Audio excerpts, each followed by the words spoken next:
Hello guys, it was a bit difficult to make this video. I'm from Ukraine and because of Russian attacks we don't have electricity most of the time. But I made it.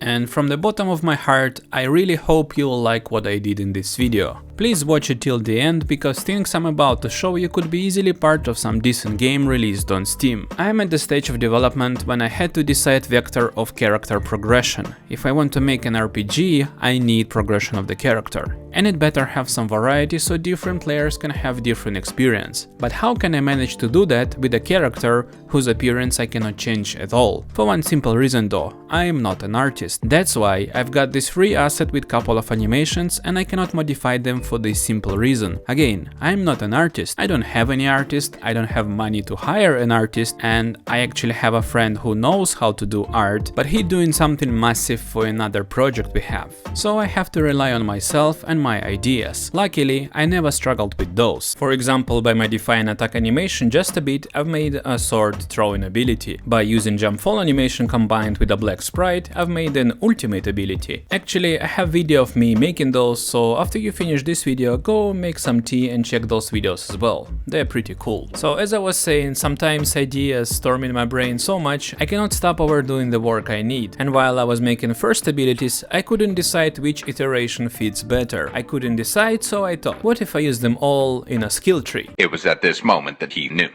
He fucked. Nah, actually I was thrilled and excited about the moment when I get to do that. But why do you need a skill tree in the first place? Can't you just make those abilities and give them to player? Well, here, my friends, comes the moment when we can take a little history class.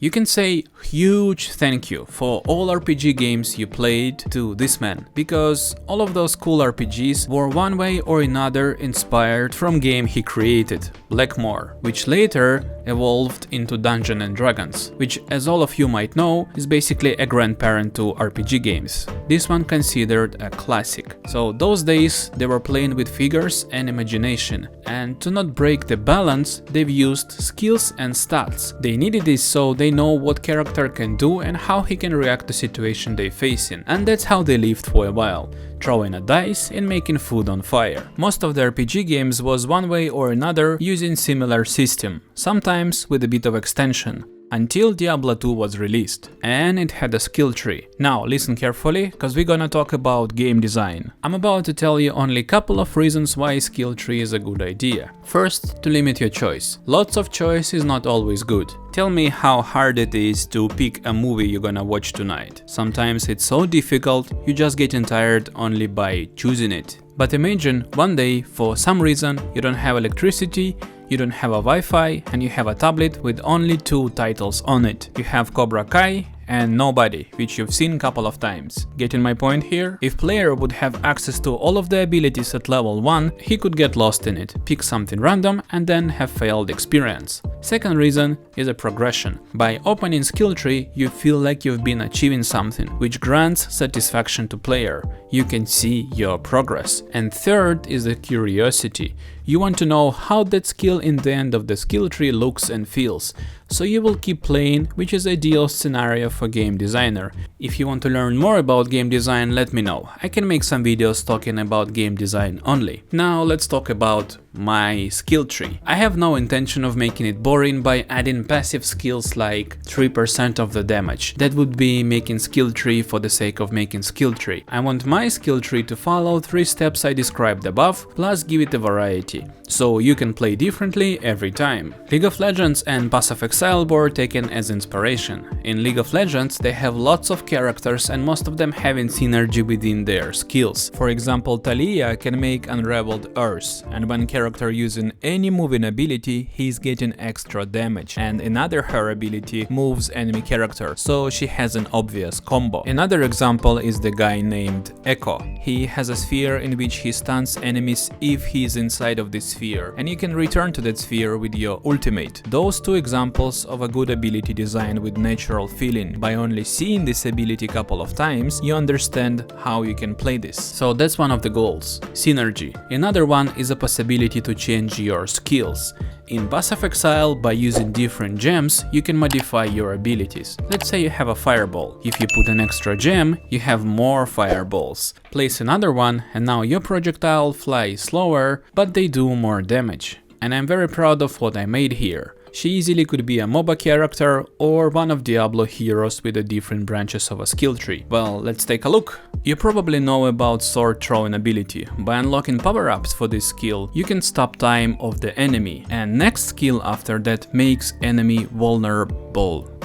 Vulnerable. So let's say if you have a big trouble in foe, just stop his life clock and do your damage. You can go further and upgrade your skill. It will increase power and modify behavior. You can turn your sword into a chainsaw, which will attack your enemies with multiple attacks. To keep it balanced, I made a limit on amount of attacks per second, but you can increase them by powering up ability or if you equip unique item. Second option is a bullet sword that will pierce enemies with extra damage, good for enemies with high armor. Skill upgrade or unique items can increase amount of targets that can be pierced, and bouncy sword will bounce between targets. Increasing level would increase number of bounces. All of the sword's abilities can trigger on hit effect from your weapon. A bit of magic also included. If you remember, the idea here is that she can control time and space. She can leave a crystal behind, filled with her energy. By pressing button again, you can replace crystal with yourself. And it's gonna get only better. You can go two ways from here. First, you would leave a time image instead of you. On the other hand, you make a crystal explode on use, which will do some damage and knockback for your enemies. You can improve your crystal and time image as well. Control destruction makes crystal moves towards the enemy, but you can no longer jump on the crystal. If you unlock next ability, you can stack your crystals and use them together,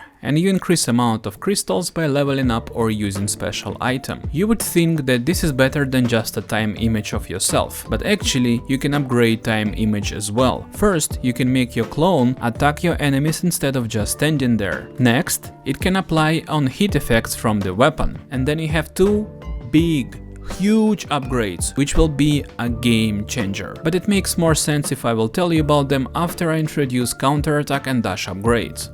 Wow, I feel like I'm doing presentation on some stage. You can dash to avoid attacks, and we know that, but with new upgrades of the skill, you can leave a time image behind. On your next upgrade, you also make an image on your arrival. By doing counterattack, you can stun enemies and heal yourself, which is a bit boring, but useful. And within next upgrade, you can spawn a new time image behind the enemy, if you do successful counterattack, of course. Keep in mind, all of these upgrades sounds cool and powerful, but player won't have them in the beginning. You actually need to get them by killing monsters and collecting souls. By the way, my name is Alex, and if you like what I do, please press the like button. It will make YouTube recommend my videos, community will grow, and I will be able to make more videos. Now the juicy part. Last two upgrades of your time image. You can get upgrade that says your time image has a chance to spawn another time image, which is really cool. If you can manage to increase chance of a spawn with your items, you'll have a pretty strong build. An alternative says all of your time images will be replaced with a crystal, with all upgrades you have on them. That brings another completely different side to this character. Now, from being a warrior who applying on hit effects, she becomes a close combat mage who runs around the battlefield